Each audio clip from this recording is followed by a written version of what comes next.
Недавно президент Кыргызстана заявил о курсе на обновление страны.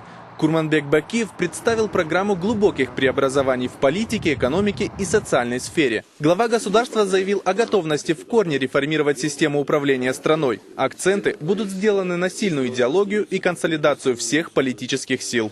О новой программе преобразований рассказывает директор Института стратегического анализа при президенте Кыргызстана Сергей Масаулов. Ну, во-первых, это принципиально новый документ. И новизна его состоит в том, что это не просто описание конкретных шагов, конкретных действий, да? Это обозначение ориентиров. Поэтому он и назван курс. В этом плане курс принципиально отличается от программ, от стратегий и от концепций. Обновление страны за счет чего? Первое. Необходима ясная идеология. Идеология – это комплекс идей, программирующих жизнь человека. Вот эту жизнь надо запрограммировать не извне, а люди должны сами для себя принять, в чем они видят смысл жизни, страны и так далее. Вот это первое. Тут же появляется необходимость возникновения нации, объединения всех людей, живущих в стране. То есть политическая нация как смысл. Вот первая вещь. Вторая вещь, то, что очень важно, некая система реформ. Начиная с реформы управленческой, реформ в системе образования, преобразования и так далее. Вторая важная вещь. И третье направление – это поиски согласия в обществе. Потому что дальше противостоять иногда просто на каких-то надуманных вещах просто невозможно. В стране катастрофически не хватает оппозиции. Поскольку в стране оппозиции практически нет, то, конечно же, мы были бы все заинтересованы в том, чтобы появились люди. Ведь оппозицией называются те, кто предлагают иные решения, правда ведь? Ну, по определению самому. Потому что в слове оппозиция главное слово, вот этот корешок, позиция.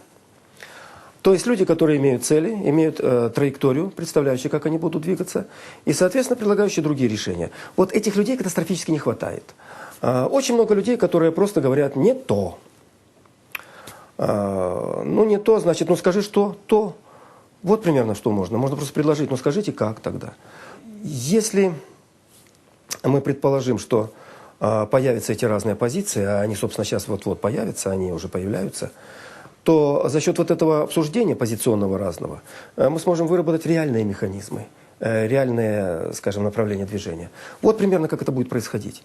Поэтому с управления, пожалуй, стоит начать, ну, это один из приоритетов вместе с образованием.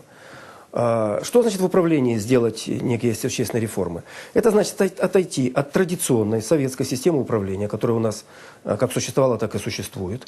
Система управления, в которой очень много процедур, очень много различных условий для принятия решений и так далее. Но достаточно слаба сама эффективность принятия решений, потому что очень долго обсуждаются вопросы, очень долго вырабатывается решение, иногда решение принимается тогда, когда уже, собственно, поздно по времени.